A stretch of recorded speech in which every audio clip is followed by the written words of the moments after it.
Que dire des recettes mobilisées par les régies financières au mois d'octobre 2021? Nous en parlerons dans cette édition, nouvelle édition. Mesdames et messieurs, merci de rester fidèles à Zoom Eco Live. C'est parti avec toute le rubrique au rendez-vous. Nous allons également revenir pour vous donner des précisions sur la tripartite FEC, PAM et gouvernement. Oui, ça sera des détails qui vous seront donnés par Judith Piombo à travers sa rubrique Le Dossier. Mais avant tout, prenons d'abord les nouvelles en bref. C'est tout de suite.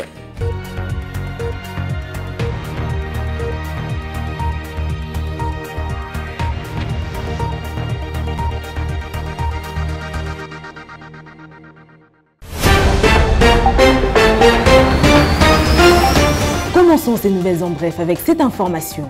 Le Fonds monétaire international félicite le gouvernement congolais pour les performances enregistrées dans le cadre macroéconomique du pays.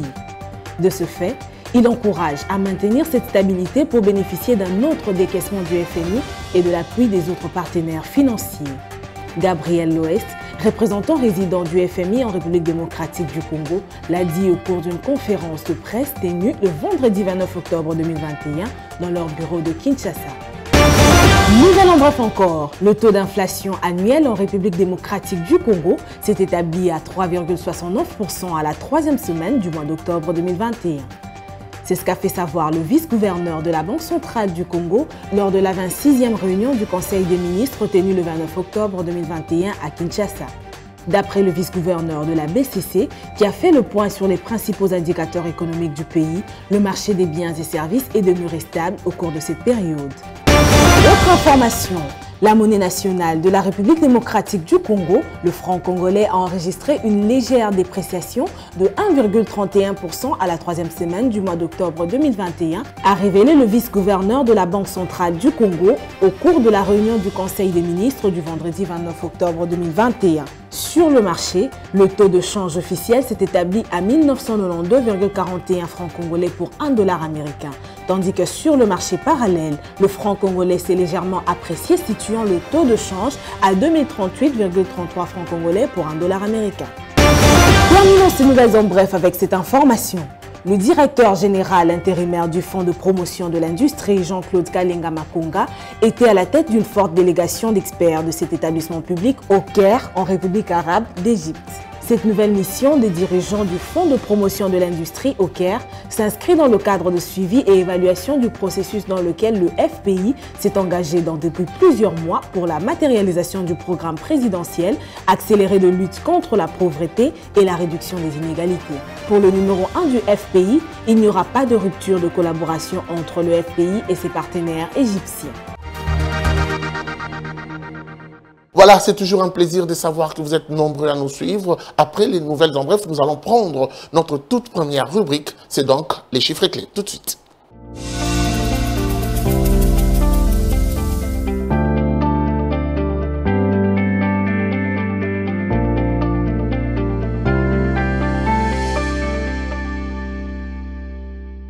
Le chiffre clé, c'est avec vous, Judith Unamaka. Bienvenue. Merci, Guy.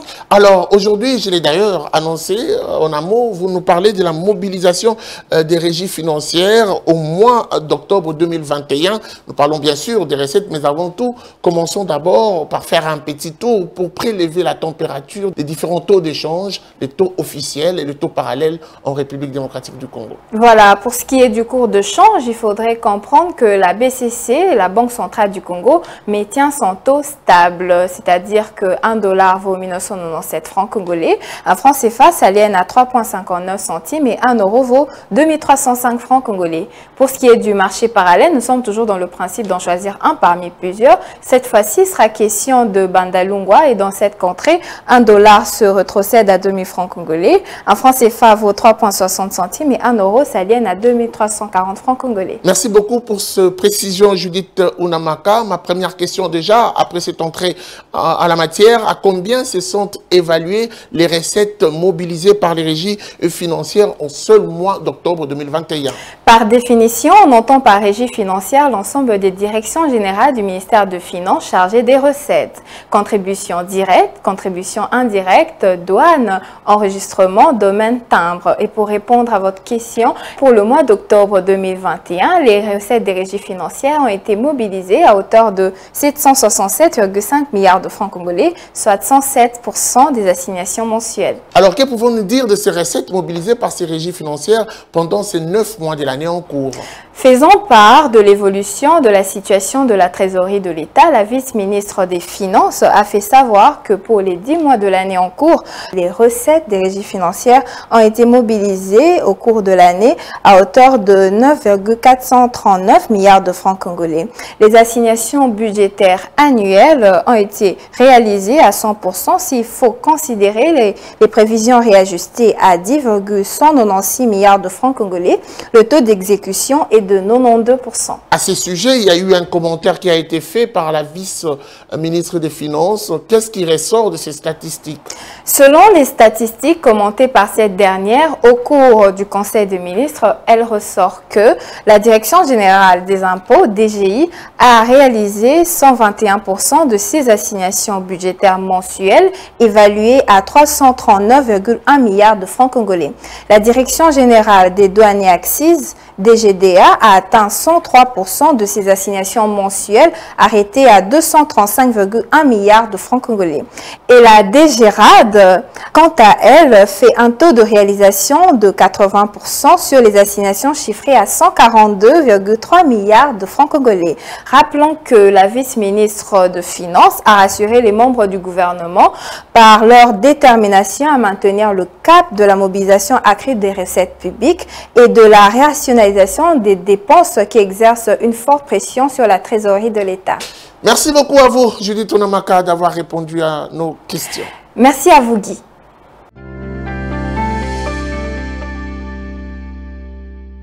Je l'ai annoncé au sommaire, la tripartite fait par le gouvernement congolais de grandes résolutions. Mais qu'est-ce que l'on peut attendre de cette tripartite? On en parle justement dans le dossier et ça nous sera présenté par Judith Piombo. Tout de suite.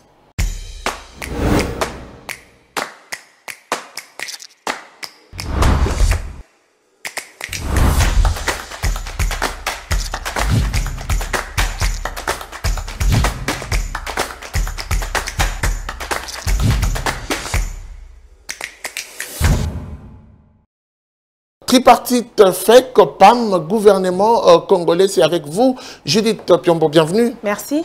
Alors, qu'est-ce que l'on peut comprendre de cette tripartite? Voilà, la Fédération des entreprises du Congo, FEC en sigle, a organisé ici dans la ville-province de Kinshasa le jeudi dernier une session d'échange entre le PAM, qui est le Programme alimentaire mondial, et le gouvernement congolais autour de la problématique liée à l'insécurité alimentaire ici en République démocratique du Congo. Voilà, vous dites bien que c'est une tripartite, mais je pense qu'il serait mieux de répartir un peu les responsabilités et surtout l'impact de chaque partie. Ici, je m'aurais posé ma question orientée vers le programme mondial alimentaire. Quelle sera sa valeur ajoutée dans la chaîne de valeur du système alimentaire? Justement, c'est la seule question ou la seule thématique qui a été au centre des débats sur les 3 qui ont été prévus faute de temps.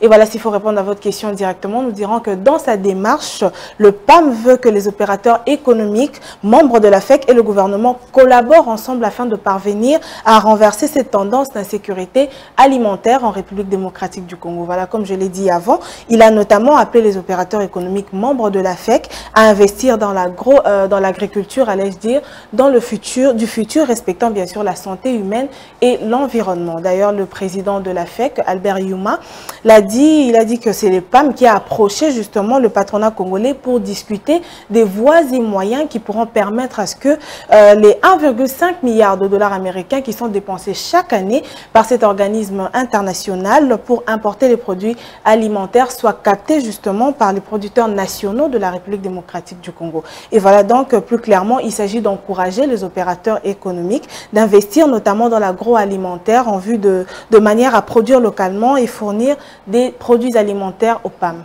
Commentons un tout petit peu avec vous ce projet Renaissance. Il sera axé sur quoi exactement? Le projet Renaissance de la FEC ou de la Fédération des entreprises du Congo est axé sur 5 piliers, notamment le renforcement de l'administration et revue des statuts, de la composition des commissions et des comités professionnels. En deuxième lieu, l'accentuation des rôles syndicaux de la Fédération. Troisièmement, le positionnement de la fédération comme partenaire de référence dans le choix, dans la conception et l'exécution des programmes structurants. Il y a aussi le développement du rôle de chambres de commerce et promotion des hauts cadres nationaux par la création des corridors les mettant en lumière. Merci beaucoup à vous, Judith Piombo. On ose croire que les choses pourront se définir mieux sur le zèle du temps. C'était un plaisir d'être avec vous sur ce plateau. Merci.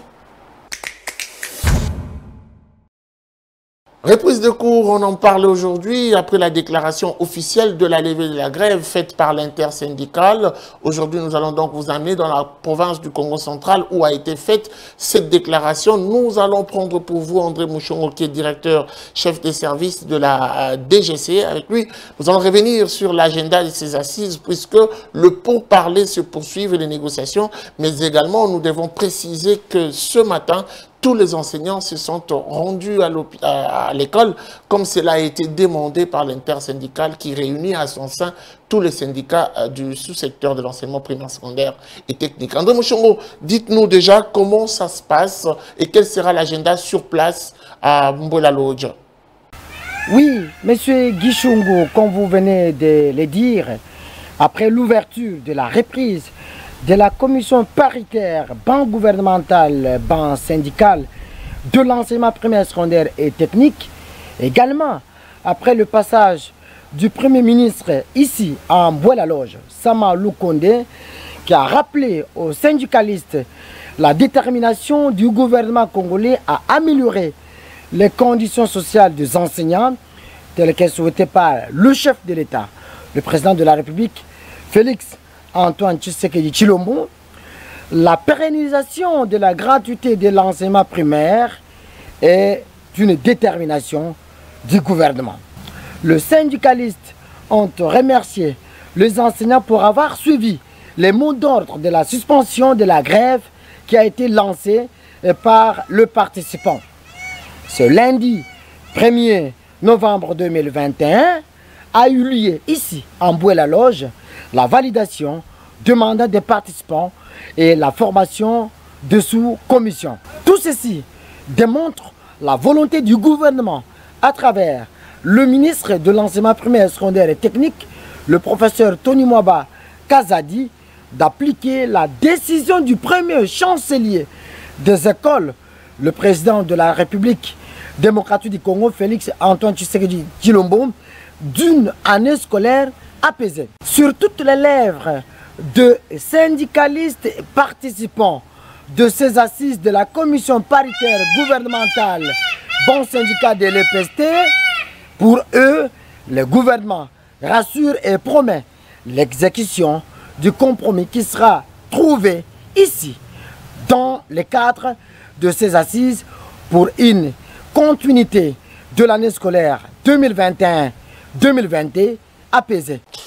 Voilà, merci beaucoup à vous, André Mouchongo. Je rappelle que vous êtes directeur de la DGC, la direction de la gestion de communication au ministère de l'EPST. C'était un plaisir d'être avec vous en duplex. Je pense que nous allons revenir à vous, peut-être demain, pour avoir plus de précisions sur ce que sera l'agenda de demain. C'était un plaisir. Merci beaucoup.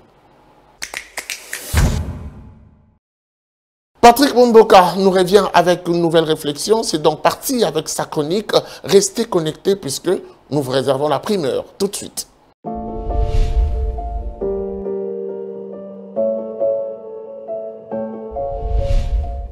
Bonjour. La tendance générale des prix des produits agricoles et menus forestiers sur le marché international est restée stable pour la période allant du 25 au 30 octobre 2021. C'est du moins ce qu'indique la Commission nationale de mercurial rattachée au ministère du Commerce extérieur.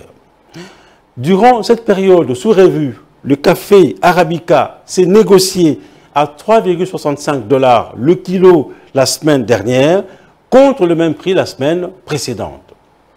Eh bien, le café Robusta a maintenu la stabilité quant à son prix et il a été vendu à 2,07 $ américains le kilo la semaine dernière et au même prix appliqué la semaine précédente.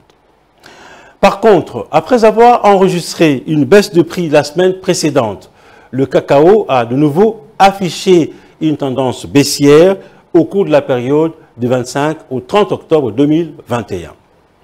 Le cacao est donc passé de 1,42 $ américains le kilo la semaine précédente à 1,37 $ américains le kilo la semaine dernière, soit une baisse de 0,05 $ américains. S'agissant d'autres produits, les rapports de la commission de Mercurial renseignent que la tendance générale est celle de la stabilité. C'est ainsi que le caoutchouc a été vendu la semaine du 25 au 30 octobre 2021 à 0,8 € le kilo. La papaïne a été négociée à 15,12 € le kilo, les écorces de quinquina à 1,75 € le kilo, la poudre de tontaquina à 51,60 € le kilo, le sel de quinine à 87,72 € le kilo et enfin, les Rauwolfia a été marchandé à 46 € le kilogramme. Merci de nous avoir suivis.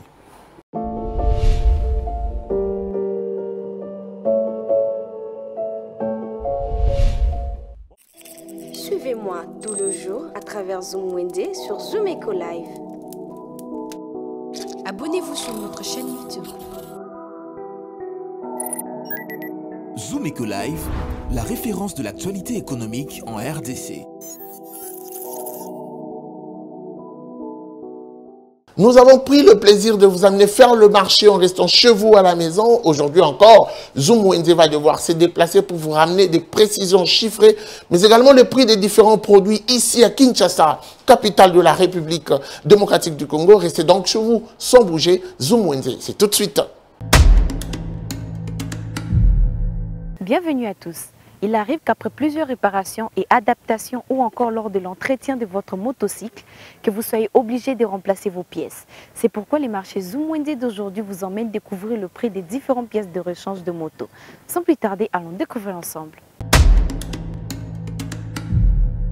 Débutons avec la bande de frein qui se vend à 4 $. Le câble d'accélérateur revient à 2,5 $. Le câble de frein coûte 2,5 $. 5 $ pour le deux rétroviseurs gauche et droite, 3 $ pour le deux paires de clignotants. Vous aurez besoin des carburateurs pour essence qui se vend à 12 $. Le réservoir à essence se vend à 40 $. Pour le prix des leviers de vitesse, cela coûte 3 $. Les pistons standards se vendent à 3 $. Les segments coûtent 1,5 $. 23 $ pour les cylindres, 20 $ pour le moyeu de roue avant. Le moyeu de roue arrière revient à 25 $. Une tige de rayon se vend à 1 $. Pour le chambre à air, 17 pouces R17/275 revient à 2 $. La chambre à air de 18 pouces R18/300 se vend à 2,5 $. Le pneu de 17 pouces R17/275 revient à 15 $ pour le pneu avant. Le pneu arrière de 18 pouces R18/300 coûte 17 $. 70 $ pour le coussin moto. Fixez vos affaires avec un porte-bagages qui se vend à 15 $. Une bougie moto coûte 1 $.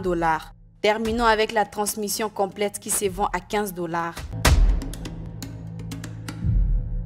Merci de nous avoir suivis dans Zoom Wende. Prenons rendez-vous très prochainement. C'est déjà le début du mois de novembre et nous allons décoller avec vous puisque ce mois s'annonce avec de nouveaux rendez-vous à Dassa Grâce et donc aux commandes. C'est parti avec l'agenda. Tout de suite.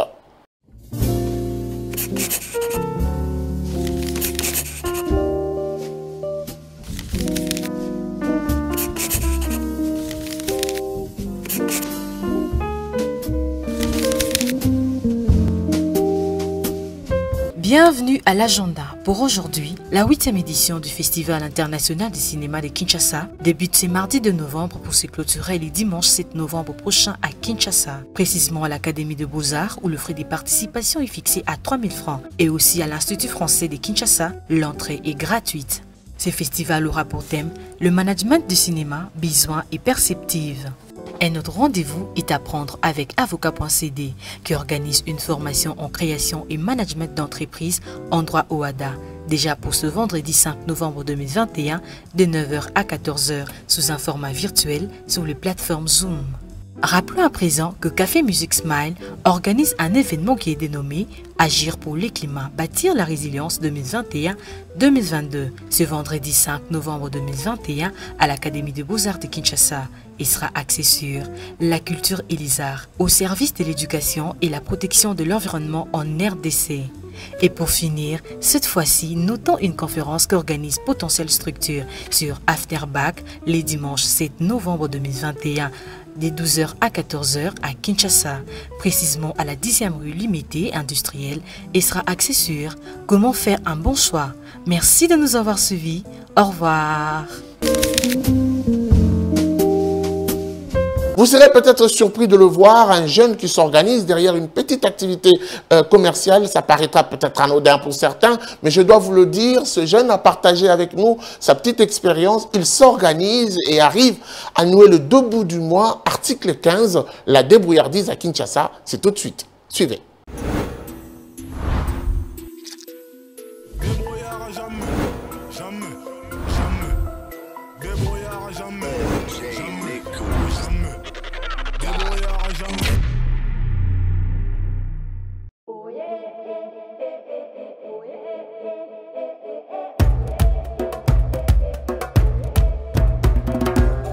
Na bandiango bana 2018 oza déjà 3e année na ngango na okena navandaki natalaki mpona biso bakina tozalaka so tomonika mo eloko esali mwa succès biso nyonso totyaka lisu mpe navandaki nabulaki namoni te bakotwa batiango kuna bao wana ezotekama nde nazwaki mwa fond na nga moke nakendaki nasombaki nde nakitai nango koto mpe esali nga mpe mwa garçon yango naovivre nango.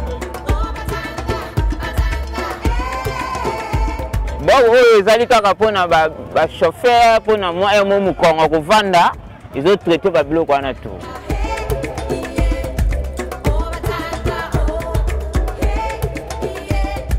Bon, eza kaka tactique moi maye les osalama parce que son azui na bimisi moi 100 000, azui moi 110 000, moi 120 000.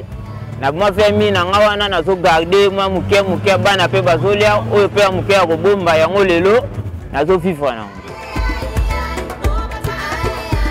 Kwa pene komi mwa pena kilo kasi na ngola nzambe mama kamunde banyo fungwa miboye mwa sava na kobi misa 50 000 na zimwa 65 mwa 15 000 na 15 000 ana mama tembele na ebeke zanga te mwa ya kobomba ezali ya ko vivre pe mwa polo pa mo ozala mwa garçon na misa bali.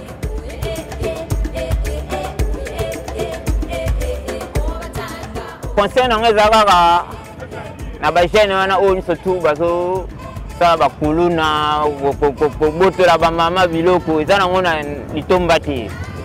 C'est totali lelo opération kuluna bazo kende parce que misusu pona bozangi maeli bozangi boyeba nde bakoba se comme ko se retrouver tina bakanya maku o baya to concentrer maeli kaka moi mukezo swa nzambe pa ko sungu. Message nangé zali kaka chef de l'état tala biso ba jeune misala pena nde ezate batala pena biso ba jeune abaki social akotala kasi banda makambo bandi nanu asimbi mambo wana te misala pena ezate tozana posa tosala o ezaba tozo débrouiller ka to wana posa ni ya misala bimi na tongo ke musala mwa sali oza salaire wana nde via mutu ka o ezaba kopi mo ozo débrouiller atala pena pona biso ba jeune atala.